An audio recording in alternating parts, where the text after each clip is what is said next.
பேராசை, சந்தேகம், குடும்ப உரிமை, இந்த மூணும் ஒண்ணு சேர்ந்தா என்ன நடக்கும்? 2 வருடங்களா நடக்க முடியாத ஒரு வயதான பெண்மணி ஒரு இளம் பெண் வருகையால அவங்களோட வாழ்க்கையே மாறுது. அது அன்பா, ஏமாற்றமா, இல்ல நீதியா? அதை நகைச்சுவை உணர்வோடு சொல்லும் கேட் சோஃபினின் அற்புதமான சிறுகதை தான் குடும்பத்தில் ஒரு விவகாரம், a family affair. Tamil library மூலம் இந்த கதையை உங்களுக்கு சொல்ல போறது யாழிசை. வாங்க கதைக்குள்ள போகலாம். லூசியானா மாநிலத்துல அமைதியான கிராமப்புறத்துல பெரிய தோட்ட வீட்டுல தனியா வாழ்ந்து வந்தாங்க மேடம் ஃபெசிலி சோலிசாந்த். ஒரு காலத்துல அந்த வீட்டுடைய ஒவ்வொரு விஷயத்தையும் தன் கட்டுப்பாட்டுல வச்சிருந்தாங்க. இப்போ வயதின் காரணமா 2 ஆண்டுகளா நாற்காலியை விட்டு எழுந்து நடக்க முடியாத நிலையில இருந்தாங்க. ஒவ்வொரு காலையிலயும் வேலைக்காரங்க சேர்ந்துதான் அவங்கள படுக்கையில இருந்து தூக்கி நாற்காலியில அமர வைப்பாங்க. இரவுல மறுபடியும் படுக்கையில படுக்க வைப்பாங்க. ஆனா உடல் இயலாமையை விட அவங்கள அதிகமா வாட்டிய ஒரு விஷயம், வீட்டுல இருக்கிறவங்க எல்லாரும் எதையோ திருடுறதா அவங்க நினைச்சாங்க. இந்த எண்ணம் நாளுக்கு நாள் அவங்களுடைய மனதுல வளர்ந்துட்டே இருந்துச்சு. அந்த சந்தேகத்தை இன்னும் அதிகப்படுத்தினவ 16 வயது வேலைக்கார பொண்ணு டிம்பிள். வீட்டுல யார் என்ன செய்தாலும் ஓடி வந்து மேடத்துக்கிட்ட சொல்லிடுவா. இதனால மற்ற வேலைக்காரங்களுக்கு டிம்பிள பிடிக்காம போயிடுது. மேடம் சோலிசாந்த் வீட்டுல இருக்கும் அரிசி, மாவு, சர்க்கரை, காஃபி, வெண்ணெய், முட்டை எல்லாத்தையும் தன் அறையில பூட்டி வச்சிருந்தாங்க. ஒரு முட்டை அதிகமா எடுத்தா கூட அவங்களுக்கு பிடிக்காது. அவ்வளவு சிக்கனமா இருந்தாங்க. ஒரு நாள் வீட்டை பார்த்துக்க நியூ ஆர்லியன்ஸ்ல இருந்து தன்னுடைய 4 மருமகள்களை அழைச்சிட்டு வர முடிவு செய்யறாங்க. அவங்க எல்லாம் வசதி இல்லாத குடும்பத்துல வாழ்ந்தாலும் யாரும் இந்த பொறுப்பை ஏத்துக்க விரும்பல. இறுதியா போசி என்ற இளம்பெண் மட்டும் சம்மதிக்கிறா. அதுவும் ஒரு நிபந்தனையோட, எனக்கு பிடிக்கலன்னா எந்த நேரத்திலையும் திரும்பிடுவேன்னு முதல்லயே சொல்லிடுறா. கொஞ்ச நாட்களுக்கு பிறகு சோலிசாந்த் தன்னுடைய மருமக ரயில் நிலையத்திலிருந்து ஏதாவது குதிரை வண்டியில வீட்டுக்கு வராளான்னு ஜன்னல் வழியா பார்த்தபடியே இருந்தாங்க. அத பத்தி டிம்பிள் கிட்டவும் விசாரிக்கிறாங்க. இல்ல அம்மா, இன்னும் தெரியல, ரயில் புறப்பட்ட சத்தம் மட்டும் கேட்டுச்சுன்னு அவ பதில் சொல்றா. கொஞ்ச நேரத்துல குதிரை வண்டி வீட்டுக்குள்ள நுழையுது. அதுல இருந்து இறங்கிய போசிய பார்த்த உடனே மேடம் சோலிசாந்தோடைய முகம் மாறுது. 3 பெரிய பெட்டிகள், ஒரு பெரிய தகர குளியல் தொட்டி, குடைகள், ஒரு சிறிய செல்ல நாய், மேலும் தன்னம்பிக்கை நிறைந்த நடை. இந்த பொண்ணு சாதாரணமானவ கிடையாது. இவ வீட்டையே தலைக்கீழா மாத்த போறான்னு அவங்களுக்கு தோணுச்சு. ஆனா மறுநாள் காலையிலே அதை உண்மையாக்க போறான்னு அவங்களுக்கு அப்போ தெரியாது. போசி வீட்டுக்குள்ள வந்த உடனே தன் அத்தை கிட்ட மரியாதையா பேசுற. என்ன அழைச்சிட்டு வர குதிரை வண்டி அனுப்புவீங்கன்னு நினைச்சேன். ஆனா இப்போ உங்ககிட்ட வண்டியே இல்லைன்னு டேனியல் சொன்னாருன்னு விசாரிக்கிறா. மேடம் சோலிசாந்த் சோகமா புன்னகை செய்தபடி, அந்த பழைய வண்டிய பல வருடங்களுக்கு முன்னாடியே வித்துட்டேன். இப்போ என்னால இந்த நாற்காலியை விட்டு எழ முடியல. 2 ஆண்டுகளா தேவாலயத்துக்கு கூட போக முடியலன்னு அவங்க சொல்றாங்க. அத்தை, இனிமே உங்களுடைய எல்லா கவலைகளும் என்னுடையது. 2 மாசத்துல உங்களை மறுபடியும் நடக்க வைப்பேன்னு உற்சாகமா சொல்றா போசி. மேடம் சோலிசாந்த் சிரிச்சுக்கிட்டு, அது முடியாது, என் அம்மாவுக்கு இதே நிலைதான், எந்த டாக்டராலும் அவங்கள காப்பாற்ற முடியலன்னு சொல்றாங்க. ஆனா போசி மனம் தளரல. அவங்க அத்தை மேல இறக்கப்பட்டா. மறுநாள் காலையில போசி தன்னுடைய வேலைகளை ஆரம்பிக்கிறா. அவ டிம்பிள் கிட்ட, அத்தைக்கு நான் ஒரு ஆச்சரியம் கொடுக்க போறேன், அதை பத்தி இப்போ சொல்லக்கூடாதுன்னு எச்சரிக்கிறா. சில நிமிடங்கள்ல வேலைக்காரர்கள் மேடம் சோலிசாந்த நாற்காலியோட தூக்கிட்டு வீட்டுடைய முன்பக்க அறைக்கு கொண்டு போறாங்க.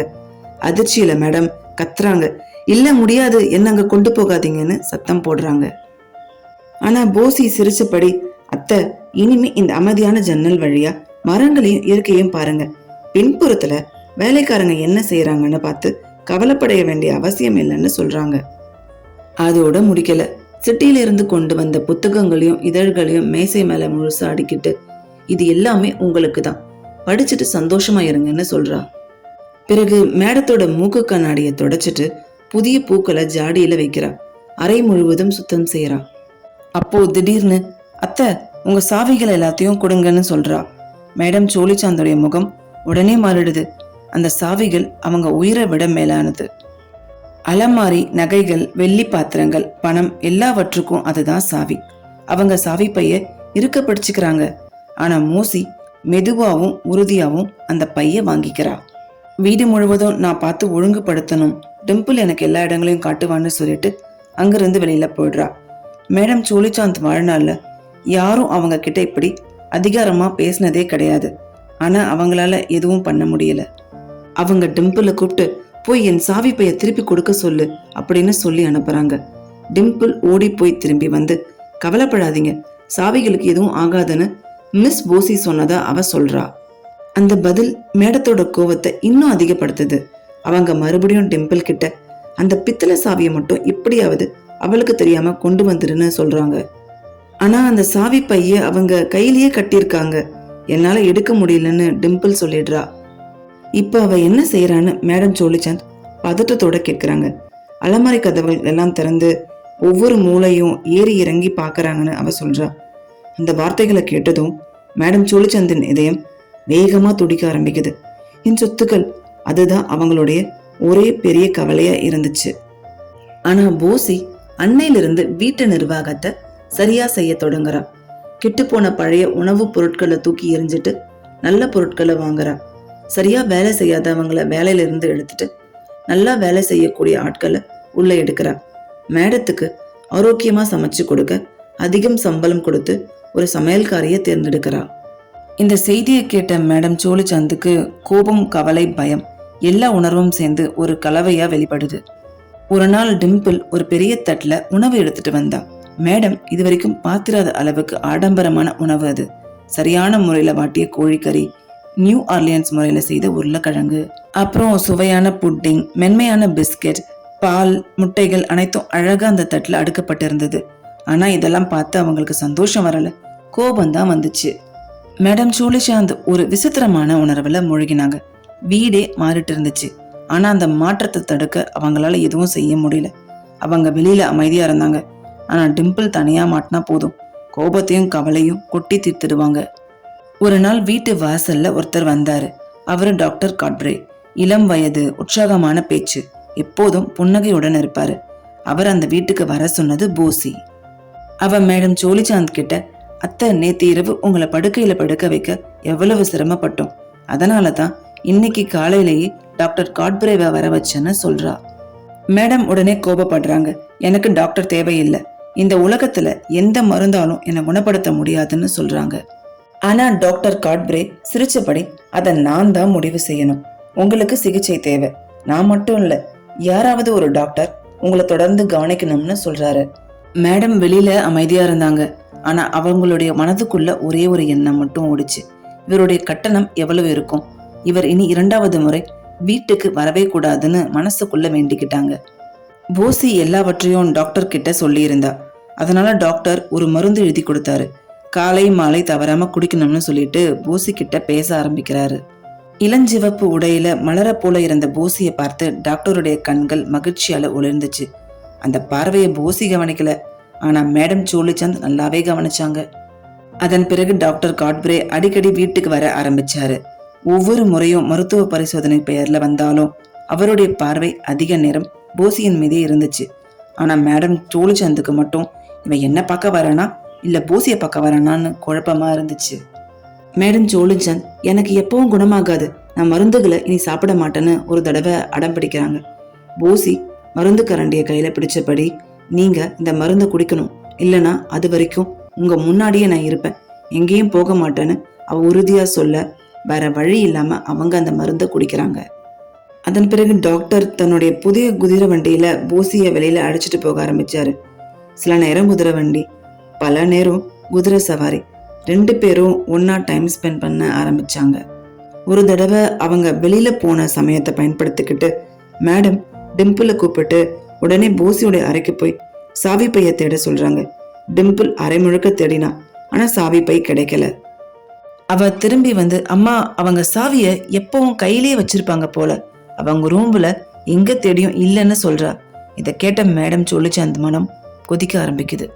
நாட்கள் வேகமா கடந்து போக போசி வந்த பிறகு அந்த அமைதியான தோட்ட வீடு முற்றிலும் மாற ஆரம்பிக்குது. முன்பு சோகமாவும் அமைதியாவும் இருந்த அந்த வீடு இப்போ சிரிப்பும் சந்தோஷமும் நிறைந்த இல்லமா மாறுது. போசி அத்தையுடைய பழைய நண்பர்களை வீட்டுக்கு வர வைக்கிறா. சிலர் ஒரு நாள் முழுவதும் தங்கினாங்க. சிலர் பல நாட்கள் தங்கி மேடம் சோழிசாந்தோடைய நினைவுகளை பகிர்ந்து மகிழ்ந்தாங்க. தன்னுடைய அத்தைய தனிமையில இருந்து மீட்டெடுக்கிறதே அவளுடைய ஒரே எண்ணமா இருந்துச்சு. ஆனா மேடம் சோலுசாந்த் எதையும் வெளியில காட்டல. எல்லோருக்கும் ஏன் இவ்வளவு செலவு செஞ்சு கவனிக்கணும்னு மட்டும் அவங்க மனசுக்குள்ள ஓடிட்டே இருந்துச்சு. இதற்கிடையில டாக்டர் தன்னுடைய காதலை போசி கிட்ட வெளிப்படுத்துறாரு. போசி முதல்ல அமைதியா இருந்தா. பிறகு அவருடைய உண்மையான காதலை புரிஞ்சுக்கிட்டு நான் உங்களை திருமணம் செஞ்சுக்கிறேன்னு சம்மதிக்கிறா. ஆனா இத பத்தி எதுவும் தன்னுடைய அத்தை கிட்ட முதல்ல அவ சொல்லல. திருமண ஏற்பாடுகளுக்காக சிட்டிக்கு புறப்படும் நாள் வந்துச்சு. அன்னைக்குதான் போசி முதல் முறையா மேடம் சோலிசாந்த் கிட்ட, அத்தை நானும் டாக்டரும் காதலிக்கிறோம், திருமணம் செஞ்சுக்கலான்னு முடிவு பண்ணியிருக்கோம், அதனால நான் இன்னைக்கு மதியம் சிட்டிக்கு புறப்படுறேன்னு சொல்றா. இந்த செய்தியை கேட்ட மேடம் சோலிசாந்துடைய மனம் மகிழ்ச்சியில குதிச்சுது. ஆனா வெளியில மட்டும் வருத்தப்படுற மாதிரி நடிச்சாங்க. அத்தை உங்களை விட்டு போக எனக்கு ரொம்பவும் கஷ்டமா இருக்கு. நீங்க விருப்பப்பட்டா என்னுடைய சகோதரி பிபி இல்லைன்னா அடையில வந்து உங்க கூட தங்க சொல்லவான்னு கேட்கிறா. அந்த ஒரு வாக்கியம் அவ சொன்னதும் மேடம் உடனே பதறி போய், வேண்டாம், அவங்க யாரும் இங்க வரவே கூடாது, நான் தனியாவே இருந்துக்கிறேன்னு அவசரமா சொல்றாங்க. போசி அமைதியா புன்னகை செய்தா. அத்தையோட மனதுல என்ன எண்ணங்கள் ஓடும்னு இத்தனை நாள் தங்கினதுல அவ தெரிஞ்சு வச்சிருந்தா. ஆனா இன்னும் சொல்ல வேண்டிய ஒரு முக்கியமான விஷயம் அவகிட்ட இருந்துச்சு. போசி தன்னுடைய பொருட்கள் எல்லாத்தையும் ஒழுங்கா பெட்டிக்குள்ள அடுக்கி வச்சுட்டு இருந்தா. பிறகு பொருட்கள் அனைத்தும் வண்டியில ஏற்றப்பட்டது. இனி வீடு தன்னுடைய கட்டுப்பாட்டுல வந்துருங்கிற சந்தோஷத்துல இதுவரைக்கும் கைத்தடியால அடிக்க முயற்சி செய்த நாயை கூட அன்பா தடவி கொடுத்தாங்க மேடம் சோலிசாந்த். போசி தன் அத்தை கிட்ட விடைபெற வந்து நின்னா. அவ அன்போட அத்தைய கட்டி பிடிச்சி முத்தம் கொடுத்தா. மேடம் வெளியில பாசமா நடிச்சு அவளை அணைச்சுக்கிறாங்க. அப்போ டாக்டர் காட்ப்ரே குதிரைகளை வெளியில தயார்படுத்திட்டு இருந்தாரு. வீட்டுக்குள்ள போசி அமைதியா தன்னுடைய கையில இருந்த சாவி பையை எடுத்து, அத்தை இத உங்க சாவிங்கன்னு அவங்க கிட்ட கொடுக்கறா. மேடம் அதை ஆர்வமா வாங்கிக்கிறாங்க. அத்தை வீட்டுல எல்லா பொருட்களையும் ஒழுங்கா வச்சிருக்கேன், நான் வாங்கின ஒவ்வொரு பொருளுக்கும் கணக்கு எழுதியிருக்கேன்னு இவ சொல்லிட்டே இருக்க எல்லாவற்றையும் அமைதியா கேட்டுட்டு இருந்தாங்க மேடம் சோலிசாந்த். பிறகு போசி கொஞ்சம் தயங்கியபடி, அத்தை இன்னொரு விஷயத்த சொல்லணும், பாட்டியோட பெயர்கள் பொறுக்கப்பட்டிருந்த வெள்ளி பாத்திரங்கள்ல எங்க அம்மாவுக்கும் தானே சமமான பங்கு இருக்கு, அதை மட்டும் பாதுகாப்பு பெட்டியில இருந்து எடுத்து சமமா பிரிச்சு அம்மாவுக்கு கொடுத்து அடம்பிட்டேன்னு சொல்றா. அந்த வார்த்தைகள் மேடம் சோலிசாந்த் மனதை மின்னல் போல தாக்கியது. ஆனா போசி அமைதியா தொடர்ந்தா. எல்லாமே நியாயமா தான் செய்தன்னு சொல்லிட்டு அவ அங்கிருந்து கிளம்பிட்டா. அவ டாக்டர் காட்ப்ரேவோட வண்டியில ஏறி புறப்பட்டா. அவங்க மரங்கள் நிறைந்த சாலையில மறைந்த போதும் மேடம் சோலிசாந்த் காதுகள்ல ஒரே ஒரு வார்த்தை மட்டும் கேட்டுக்கிட்டே இருந்துச்சு, பாதிய அனுப்பிட்டேன். போசி போன உடனே தன்னைத்தானே கட்டுப்படுத்த முடியாம திருடி திருடி திருடின்னு தொடர்ந்து முணுமுணுத்தபடியே இருந்தாங்க. அவங்களுடைய மனதுல இன்னொரு சந்தேகம் எழுந்துச்சு. என்னுடைய எல்லா சொத்துக்களையும் திருடிட்டு போயிட்டாலோ, அதனால தான் 3 பெரிய பெட்டிகளோட வந்தாலோ, அப்ப நான் ஆரம்பத்துல இருந்தே திட்டம் போட்டுதான் திருட வந்திருக்கான்னு கோபத்துல கதறினாங்க. கையில இருந்த பித்தளை சாவியை இருக்க பிடிச்சுக்கிட்டு கைத்தடியால ஊங்கி ஊங்கி அடிச்சாங்க. சத்தம் வீடு முழுவதும் எதிரொலிச்சது. அந்த நேரத்துல வீட்டுடைய முற்றத்துல யாருமே இல்ல. டிம்பிள் கூட போசிய ரயில் நிலையம் வரைக்கும் வழி அனுப்ப போயிருந்தா. மேடம் கோபத்துல மேசைய தலைகீழா தள்ளி விடுறாங்க. புத்தகங்களும் இதழ்களும் அரை முழுக்க சிதறிச்சு. என்னுடையத கொள்ளையடிச்சிட்டாங்கன்னு கத்துனாங்க. அந்த அதிர்ச்சியில 2 ஆண்டுகளை அசையாத அவருடைய கால்களும் நடுங்கியது. நாற்காலியுடைய கைப்பிடியை பிடிச்சு எழ முயற்சி செய்தாங்க. முதல் முயற்சி தோல்வி, 2வது முயற்சியும் தோல்வி. ஆனா அவங்க 3வது முயற்சியில முழு உடலும் குலுங்கியபடி மேடம் சோலிசாந்த் எழுந்து நின்னாங்க. ஆனா அவங்களுக்கு அது ஒரு அதிசயமாவே தோணல. அவருடைய மனதுல ஒரே ஒரு எண்ணம் மட்டும்தான் இருந்துச்சு. கைத்தடிய பிடிச்சுபடி சுவர்ல சாய்ந்தபடி நாற்காலிகளை பிடிச்சுக்கிட்டு மெதுவா தன்னுடைய அறைய நோக்கி நடந்தாங்க. 2 ஆண்டுகளுக்கு பிறகு அவங்க மறுபடியும் நடந்தாங்க. அலமாரிய திறந்தாங்க. முதல்ல தங்கத்தை பார்த்தாங்க. அது அப்படியே இருந்துச்சு. அவங்களுக்கு சின்ன நிம்மதி ஏற்படுது. ஆனா போசி சொன்னது உண்மைதான். சட்டப்படி தன் அம்மாவுக்கு சேர வேண்டிய வெள்ளி பொருட்களை பாதிய சரியா பிரிச்சு அவங்க அம்மாவுக்கு அனுப்பியிருக்கா. சிறிது நேரத்துல வேலைக்காரங்க அனைவரும் வந்துடுறாங்க. அவங்க பார்த்த காட்சி அவங்களை அதிர்ச்சியில அழுத்தியது. 2 வருடங்களா நடக்க முடியாத மேடம் சோலிசாந்த் வறண்டாவில நின்னபடி இருந்தாங்க. டிம்பிள் அதிர்ச்சியில அழ ஆரம்பிச்சா. ஆனா மேடம் சோலிசாந்த் அந்த அதிசயத்தை பத்தி ஒரு வார்த்தை கூட பேசல. அவங்க கோபத்துல கட்டளையிட ஆரம்பிச்சாங்க. உடனே ரிச்மண்ட் அழைச்சிட்டு வாங்க, நான் நீதிமன்றத்துக்கு போகணும். புதுசா வேலைக்கு சேர்ந்தவங்க வெளியில போங்க. பழைய ஆட்களை மறுபடியும் வேலைக்கு வந்து சேர சொல்லுங்க. எல்லாவற்றையும் மறுபடியும் பழைய நிலைக்கு கொண்டு வர முயற்சியை ஆரம்பிச்சாங்க. சில நாட்களுக்கு பிறகு போசியும் டாக்டர் காட்பிரேவும் திருமணம் செஞ்சுக்கிட்டு புதிய வாழ்க்கையை தொடங்கினாங்க. ஆனா மேடம் சோலுசாந்த் மறுபடியும் தன்னுடைய சிக்கனமான வாழ்க்கைக்கு திரும்பினாங்க. ஆனா ஒரு உண்மையை மட்டும் மறுக்க முடியாது. 2 வருடங்களா நடக்க முடியாத அவங்கள மருத்துவம் குணப்படுத்தல, மருந்தும் குணப்படுத்தல. என் சொத்துக்கள் பறி போயிடுச்சோங்கிற பயமும் பேராசையும் தான் அவங்கள மறுபடியும் எழுந்து நடக்க வச்சது.